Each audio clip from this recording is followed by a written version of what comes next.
My name's John Hilton, senior editor with Insurance News Net, and I'm here today with Matthew Nadel, who is a filmmaker, and his latest film called Cashing Out touches on the viatical life insurance industry and is on the short list for an Academy Award in the short film category. So, Matthew, welcome and thank you for joining us. Thank you for having me. Now, Matt, like I said, I know you've done a lot of these interviews, but I want to congratulate you on all your success. I know you've done a number of films before this, but tell us a little bit about where the idea came from and a little bit of the story of Cashing Out. Sure. Yeah. So it's interesting. Usually when I do interviews like this, people have no idea that these kinds of industries exist. Your audience knows very well that there's a life settlement industry in existence. Maybe some of your audience understands the origins of that industry better than others. But the life settlement industry grew out of what was called the viatical settlement industry, which really emerged in the late 80s, early 90s in response to the AIDS epidemic, when you had so many people, many of them young, with a basically guaranteed death sentence on a timeline that was tragically predictable. And those happened to be, and a lot of them were, young, successful gay men who had life insurance policies and didn't have kids that they wanted to leave anything to. So it was sort of this perfect recipe for this industry to sort of surge. So my film traces the story of the viatical settlement industry, which to most people is a pretty unbelievable economic phenomenon that emerged in the early days of AIDS. And it does so through the stories of three people whose lives were sort of touched or impacted by this industry in different ways. Scott Page, who's a veteran of the industry, who engineered one of the first viatical settlements to help his partner, Greg, who was dying of AIDS, have some more comfort in his final days.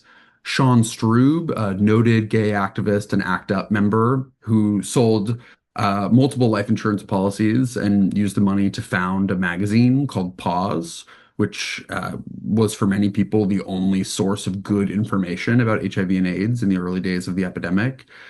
And a woman named DeeDee Chamblee, who did not have access to this industry because she didn't have a life insurance policy to sell. And that prompted her to become an activist. She's a really, really celebrated activist. And she sort of puts this industry in context and sort of talks about the failures of the social safety net, especially at that moment, that caused an industry like this to be the only tool some people had to survive or have comfort in those very difficult days.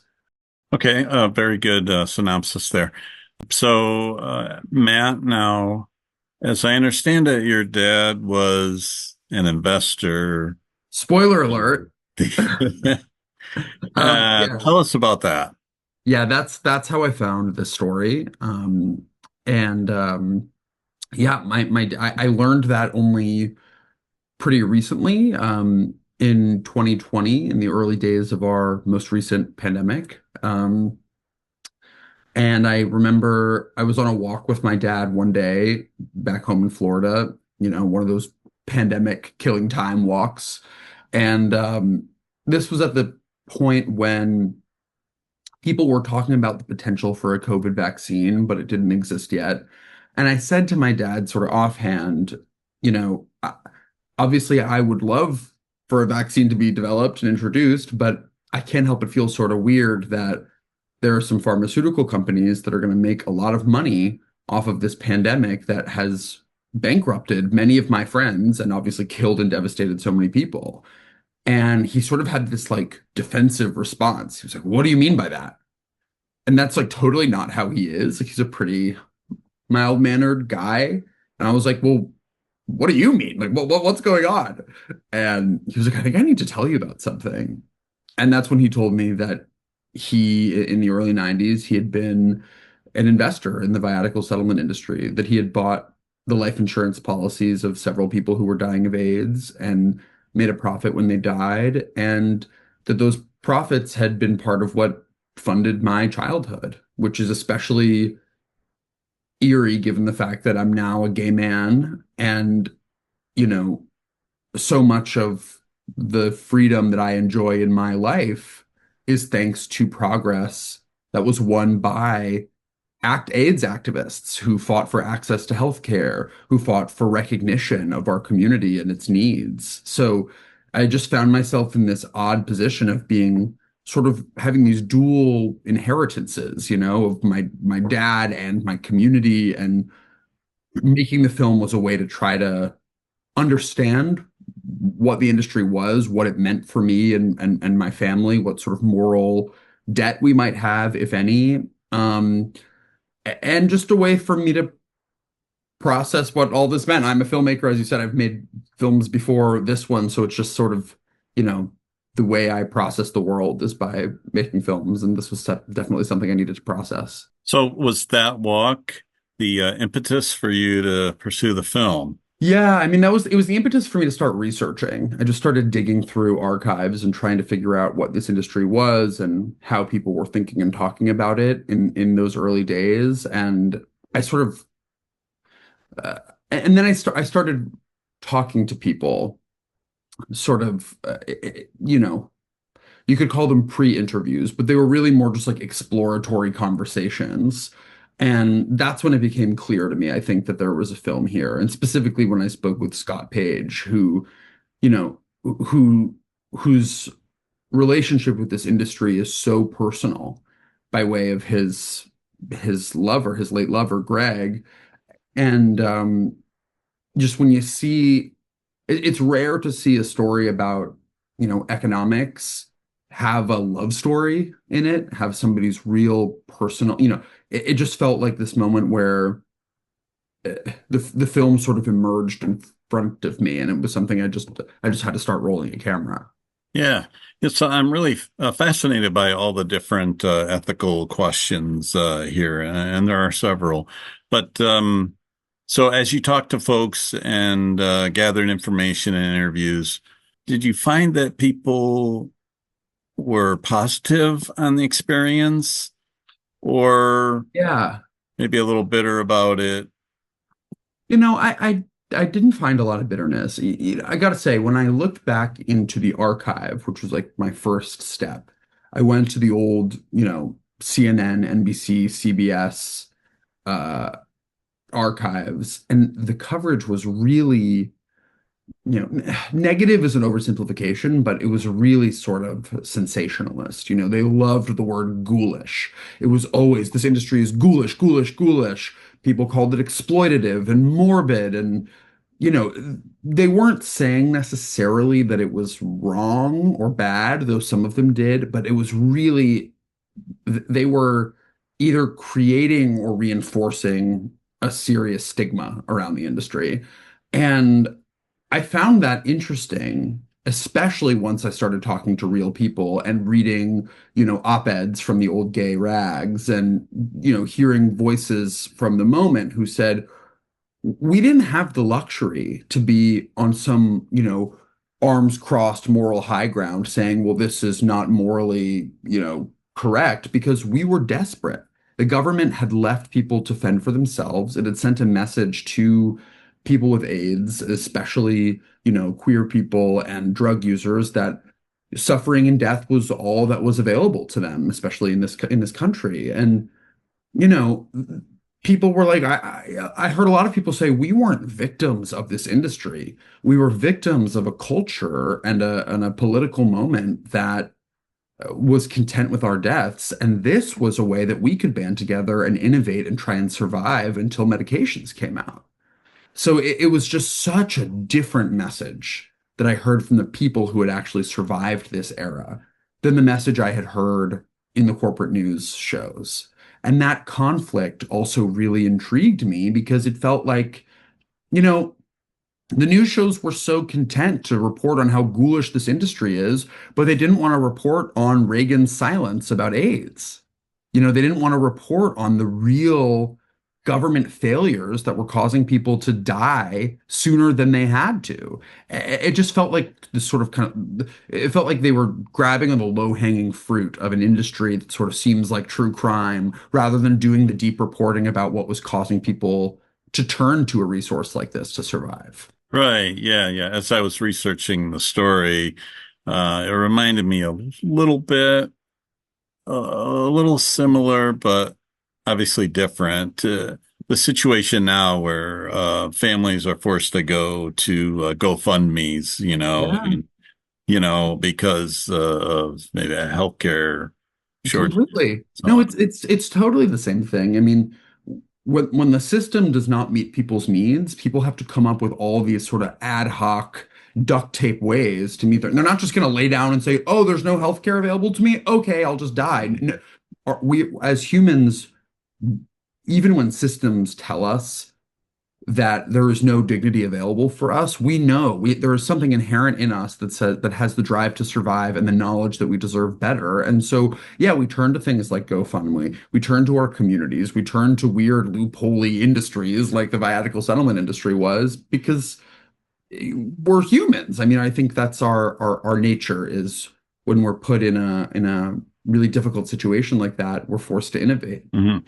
But not everyone, unfortunately, had a life insurance policy, and That's you right. ran into some very sad stories, correct? That's right. Yeah. And I think that's what you know, when people look at the story of the viatical settlement industry, I don't want the takeaway to be, see, free market capitalism does solve all the problems. It does. There was a need and the market met it because the market only met that need for the people whose lives had economic value in that particular way. But there were so many people, many of the most marginalized people, who did not have life insurance policies to sell, and so were not able to access the kind of financial freedom, dignity, joy that these settlements afforded. And they were forced to, you know,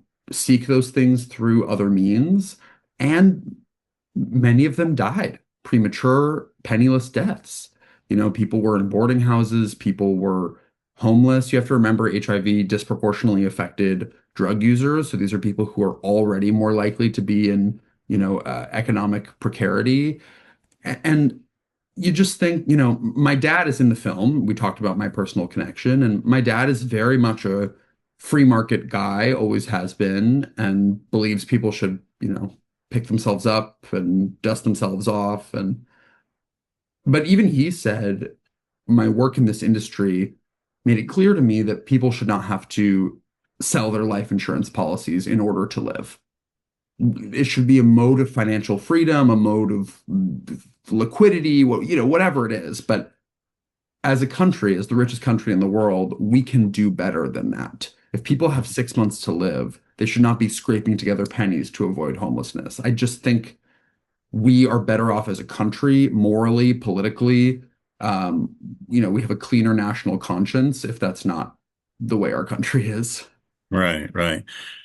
And, as treatments improved, some of those folks who had sold their policy were able to live longer, correct? And That's right. so what did you find with this industry and those policies that were sold? I Yeah. mean, how did attitudes change? Oh, attitudes definitely changed.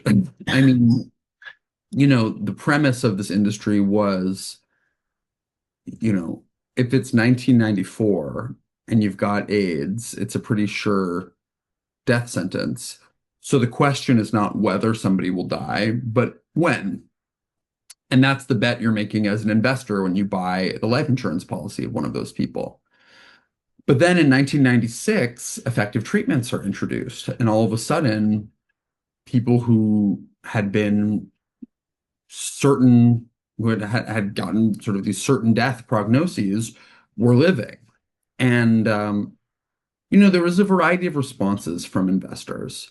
There were some investors who were really even-headed about this. They said, look, this is an investment like any other, and it carries risk. One of the risks in this case is that effective treatments will come out and my investment won't come to fruition. Just like when you invest in a startup, sometimes there's a big market change that makes the product obsolete, and yep, you lose your money. That's part of the risk of investment. So some people were clear-eyed about that, but there were other people who were not, who became honestly pretty vicious in that time, filing lawsuits because people had not died when brokers said they would die. There were people who went on national television complaining that the policies hadn't matured. And, I'm sorry that they lost their money, but it is their fault for not having a diversified investment portfolio. You should never have put all of your retirement into this one thing. I mean, that is no one's fault but their own. And so to me, to then go to the press raging that the people you needed to die hadn't died is that it strikes me as sore loser behavior. Mhm. So, for those folks who received settlements, did you find that they were able to live out their days with dignity, and what did it bring for them? It's a huge variety. There are some people who use the money to survive. You know, our country has this weird catch-22 where we get our health insurance through work mostly. So, you know, you sort of have to be able to get sick, you need to have a job, and to have a job, you need to be well enough to work. So a lot of people, when they got sick, they lost their jobs, which means they lost their health insurance. So they were paying for medication out of pocket. And that's really expensive. I mean, AZT was the most expensive drug, which was the early uh, treatment for AIDS. It was the most expensive drug ever introduced when it entered the market. And so some people use the money to survive, to pay for those medications, to pay their rent, buy food. There were other people who had those more basic needs met, who used the money for other things, who said, if I'm going to go, I want to go on one last big vacation. I'm going to go to Hawaii. I'm going to go capital hopping in Europe. I'm going to go on a cruise. I'm going to buy my dream house in the Poconos and, leave New York City behind. I'm going to put my niece through college. So I have this clear, there were all these ways that people said, okay, I've got a year or 2 years to live, and now I've got a whole sum of money, and I'm going to make the best of this time. And there's so many beautiful stories of the sort of dignified endings and joyful endings that people were able to access because of this money. And then, of course, there are people who had those experiences and then did not die. And, again, that's part of the risk of the market. But that's the best case scenario. So Yeah, right, sure. So I have done a lot of stories on this because, the industry has evolved to include, stranger originated life insurance, and many states have passed laws, against stole policies, and it's been a lot of problems. I wonder, kind of looking back, I mean, how that kind of influences opinions today on what was at the time, probably a good thing overall. But I was just doing a story last week on this guy here in Pennsylvania who was sued by the SEC over selling investments into stranger originated life insurance. And then the people didn't die on the schedule, right. So, it's bad news. But Yeah. the we'll get back on track here. But so the final question, I mean, the real big question here, Matt, as you did the film and did all the research and everything and talked to folks, do you think these viatical settlements were good or bad? What a good question. And wouldn't it be beautiful to live in a world where such simple answers existed? Um, My takeaway is in their moment, the viatical settlement, in its moment, the viatical settlement industry was good. You know, people needed this money desperately, and this was a way for them to get it. But the fact that people needed the money so desperately, the systems that created the conditions for the viatical settlement industry to exist and thrive, that's bad. I think in my, excuse me, in my ideal world, it's not that the viatical settlement industry would have been outlawed. It's that the viatical settlement industry would never have had to exist because we would have a sufficient social safety net to meet people's basic needs, and make sure that they can at least die or experience chronic illness with dignity. And then if people wanted to sell their life insurance policies to go on a cruise, hey, go for it. That's your prerogative. But you know, this should be a financial instrument. It should not be a life-saving tool. Mm, that's well put. All right, Matt, thank you. I appreciate you joining us today. Yeah, of course. Thank you. I really appreciate the opportunity to chat. And I'll just include a quick Yeah, plug that the film is available now for anybody to watch online. It's published by The New Yorker. So you can search for it on The New Yorker's website or on YouTube. The film is called Cashing Out. And it is, as you said, on the shortlist for the Academy Award right now. So we're excited for people to watch it. excellent. And how long is it? It's 40 minutes. 40 minutes. Okay. Yeah. I think my wife and I are planning to maybe watch it tonight. Give it a watch. Let me know what you think. Yeah, we'll do. When do you find out? When is the next step? We'll find out whether we're nominated on January 22nd. Oh, well, best of luck, Matt. Thank Really, you did a good thing there. And it's very, very great topic, very unique topic, and you have a good story to tell there. Thank you. Thanks. It was a great interview. I really appreciate you. All right, Matt. Have a good day. I'll be in touch with you and share the link to the video for you. Sounds great.